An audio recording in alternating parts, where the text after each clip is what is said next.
73 ఏళ్ల జీవితం, 45 ఏళ్లుగా ప్రజాసేవలోనే ఉంటూ మంత్రిగా, ముఖ్యమంత్రిగా, ప్రతిపక్ష నాయకునిగా, చారిత్రాత్మక తెలుగుదేశం పార్టీకి జాతీయ అధ్యక్షుడిగా అత్యంత కీలక స్థానాల్లో కొనసాగిన ప్రజానాయకుడు నారా చంద్రబాబు నాయుడు గారు 28 ఏళ్ల చిన్న వయసులోనే మంత్రిగా బాధ్యతలు తీసుకోవడం ఆయన ప్రతిభకు నిదర్శనం. 45 ఏళ్లకు ఉమ్మడి ఆంధ్రప్రదేశ్కు ముఖ్యమంత్రి అయ్యాక దేశ రాజకీయాలలో దార్శనికత అన్న పదానికి నిర్వచనం దొరికింది.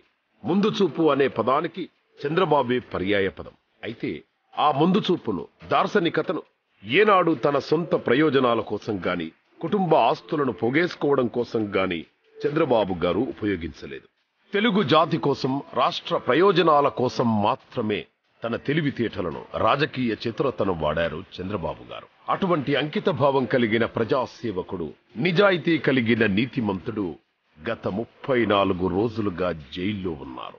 స్కిల్ డెవలప్మెంట్ ప్రాజెక్టులో 371 కోట్లు అవినీతికి పాల్పడ్డారని చంద్రబాబు గారిని అరెస్టు చేసిన సిఐడి అందుకు ఒక్క ఆధారాన్ని కూడా చూపించలేకపోయింది. చివరకు తెలుగుదేశం పార్టీకి వచ్చిన విరాళాల సొమ్ములోని 27 కోట్ల ఎలక్టరల్ బాండ్స్ ను చూపించి ఇదే అవినీతి సొమ్మని కోర్టుకు చెప్పింది. పార్టీకి వచ్చిన విరాళాలను ఆ పార్టీ జాతీయ అధ్యక్షుని అవినీతి సొమ్ము అని చెప్పడం విడ్డూరం. ఏది ఏమైనా కోర్టులు చంద్రబాబు గారికి బెయిల్ ఇవ్వట్లేదు. ఇదే ప్రజలను ఆశ్చర్యానికి గురిచేస్తోంది. క్విడ్ ప్రోకో చేసి 1,00,000 కోట్లు కొట్టేసినోడికి, బాబాయిని గొడ్డలు వేటు వేసినోడికి, దళితుడిని చంపి డోర్ డెలివరీ చేసినోడికి, బీసీ విద్యార్థి అమరనాథ్ గౌడ్ ని తగలబెట్టినోడికి వచ్చిన బెయిల్ ఏ తప్పు చెయ్యని చంద్రబాబు గారికి ఎందుకు రావట్లేదన్నది ప్రజలకు అర్థం కావడం లేదు.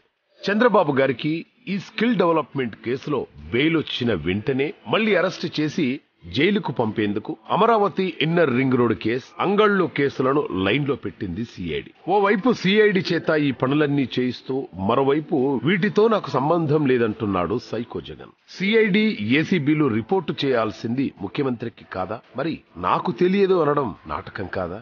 ఇంతకు చంద్రబాబు గారిని జైల్లో ఎందుకు పెట్టారు అంటే, స్కిల్ డెవలప్మెంట్ ప్రాజెక్టును అమలు చేసి యువతలో ఉద్యోగార్హతలు పెంచినందుకు. అంగళ్ల కేసు ఎందుకు పెడుతున్నారు అంటే, పోలవరం సహా ఏపీలోని సాగునీటి ప్రాజెక్టులపై ప్రభుత్వ నిర్లక్ష్యాన్ని ప్రశ్నించినందుకు. Amaravati inner ring road case ఎందుకు అంటే, రాష్ట్రానికి ఒక ప్రపంచ స్థాయి రాజధానిని నిర్మించి ఇవ్వాలని తప్పించినందుకు.